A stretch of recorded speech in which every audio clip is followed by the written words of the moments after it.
We now go to item 14, update. I have an update for you, commissioners. The first item we've already sort of touched on, and it could possibly be a moot point, but Annette has been asking for some guidance regarding the rental of Tajique Community Center. And we are under the impression, Brendan, that if we lease that facility to a third party, that it needs to have insurance. That third party needs to be insured. They could purchase insurance through our insurance company, which is called Tulip, or they can go through an independent agent. And it hasn't been followed with the center in the past. And we did receive a request earlier this week to rent the facility for a wedding, and we need direction as to whether or not to enforce the insurance requirement. Because when the people call, and Annette, please interject if you'd like, but when they call to inquire about the building, they say they feel like they're paying a deposit to use the center, and they shouldn't have to purchase their own insurance. And most times they don't. Certainly it'd be our recommendation that you have insurance, so that if something happens there, you don't end up getting sued under the Tort Claims Act for negligent operation of a building or something to that effect. If the county wants to look into getting its own insurance that would cover public events or something like that, or third-party events, that's something that the commission could direct, but our advice would be require insurance. Okay. So if your question is, should you require people who want to lease the site to have insurance, our recommendation is yes. And I'll comment on that. I never really supported that because it was like, how is someone be able to afford to rent it, have their event, and pay insurance, like for a baby shower? But we recently, my family rented the Fair building here in Estancia, and they had to get insurance.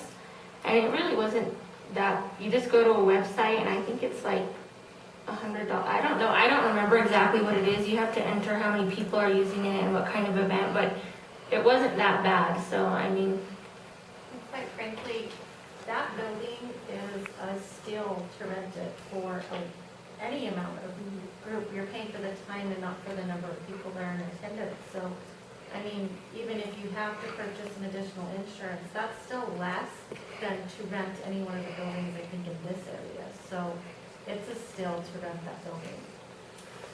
I'm not opposed to it. Commissioners? I think we should require them to have the insurance. We're kind of baffled that we're not following that anyway, simply because it leaves us with the exposure. Plateau and Torrance County have come up with an agreement on the excavation for the installation of the fiber optic lines, and that agreement has been signed and returned. The new graders are scheduled to be at Wagner in Albuquerque next week, and they'll start bringing them out after that. They are going to bring the simulator out for a few days in between now and then, so the guys can get on there and start working on some memorization issues. The county has two small construction projects that are coming out for bid in tomorrow's paper. One is the finishing of the construction of the shuffleboard addition in Mountainair Senior Center and the addition to the animal shelter. I'm not sure what the bids on the animal shelter are going to come in as, but we'll see what they look like and then we'll go from there. I'm afraid we may not have enough money allocated. We took the T-Mobile lease for the cell site on the dispatch tower before the Board of Finance, and they tabled our request. They want to see an appraisal of some sort that proves fair market value to ensure anti-donation clause won't be violated. We did finally find an appraiser that does comparable work, and he's estimated a cost of $2,000 to complete that report by the next Board of Finance meeting date, which is October 16th. So we're working towards getting that approved so that we have some improved service in the county as well as a revenue source to dispatch to offset the construction costs of the building. I have actually brought up an issue with the road department as to why we don't bid materials for roads, gravel and caliche. Evidently in 2006, the commission agreed that the department didn't need to bid material because it created a hardship on the county. I would like to get an opinion as to whether the commission can make that determination or whether the procurement code supersedes. And if the commission can make this determination, do you want to hear it again? I don't know how to proceed, but I do have a lot of landowners in the county that have pits that call and inquire why we don't use material from their roads when their pits are much closer to the site than the pits that the county is using. And for our purchasing policies, it's not uncommon for us to have purchase orders of more than $10,000 for material, and per our policy, that should be going out to bid.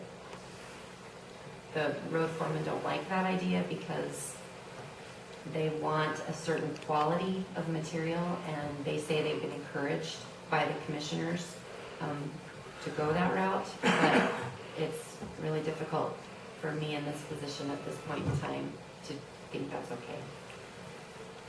Having not looked at this issue, I would request that in order to give a formal opinion, we have until the next meeting and we can report back to you. However, my gut is that the procurement code supersedes and that you would have to bid.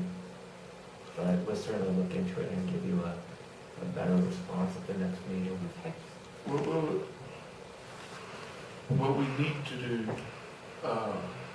is if there are people interested in selling material to the county, whether it be out of a pit that's closer or not, we should have specs on caliche which can be obtained through the highway department.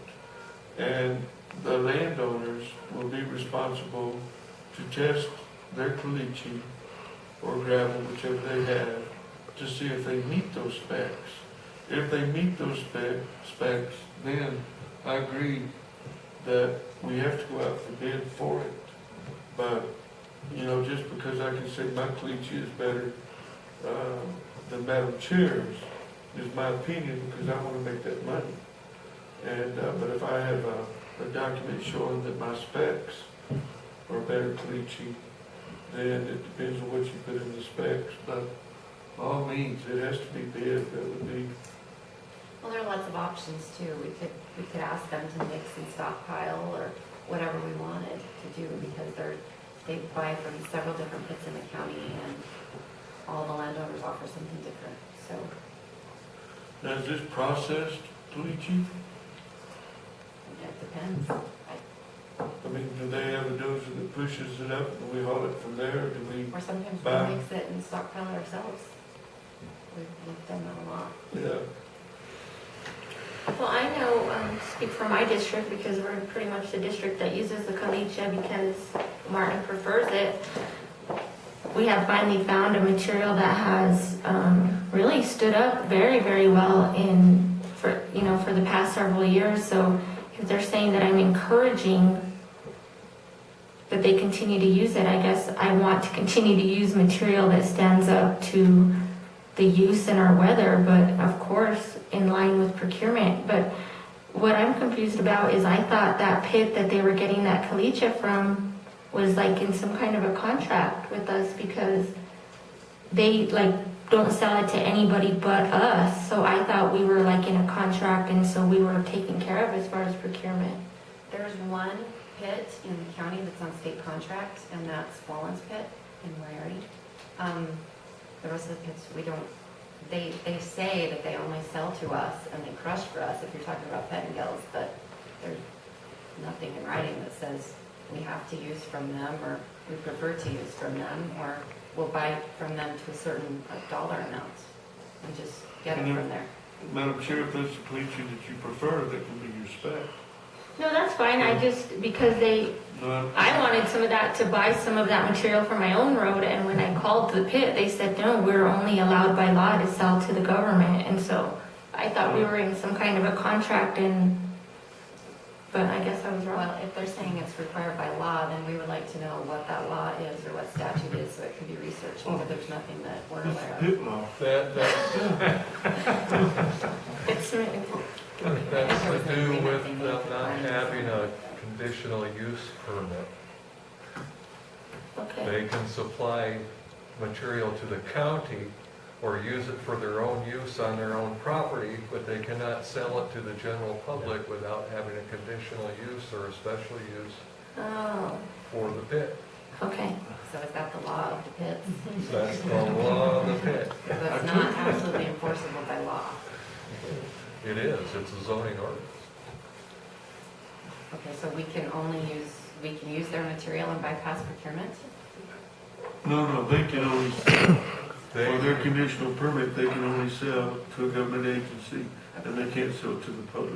Is that what you mean, Steve? Well, they don't have a conditional use permit. Okay. But a private landowner, they can supply the county with the county's needs for the roads, but they can't sell to the general public. Oh, okay. Because they received a governmental exemption, correct? I don't know. I guess that's. I think any landowner can sell to the government in a pit if they've got a Yeah. pit. Okay, well, thank you guys, that's where my confusion came, so I was like, well, we're not in agreement with them because, but it's clear now, so I think we should follow procurement and wait for your opinion. We'll have something by the next meeting, if not soon. Thank you. Okay, there have been several questions from the public attending the senior center hearings as to why the volunteers are not able to drive for senior transports. We've historically not allowed volunteers to drive county vehicles because of liability issues, but that's not entirely true because we have volunteer firefighters who drive fire trucks. They go through their EVOC training and things like that, but the need seems to be arising more and more, and I would like to find out whether or not we could, and if we can, how it's possible to allow volunteers to transport our residents. You insure your vehicle fleet through MSC, right? We do. I think the easiest way would be to call them Okay. and ask if that's something that they cover, if not, if they have a rider that would cover it, or if they have a way of dealing with it that they've found in other counties. Thank you. We are planning an auction at the District 2 Fire Station off of Lexico on October 27th. We have a list of equipment that will be available at the office if anybody's interested, but we would really like to get the word out. We have a lot of old vehicles that have been in District 2 for perpetuity probably, and a lot of road department equipment and a lot of scrap metal that will be at that auction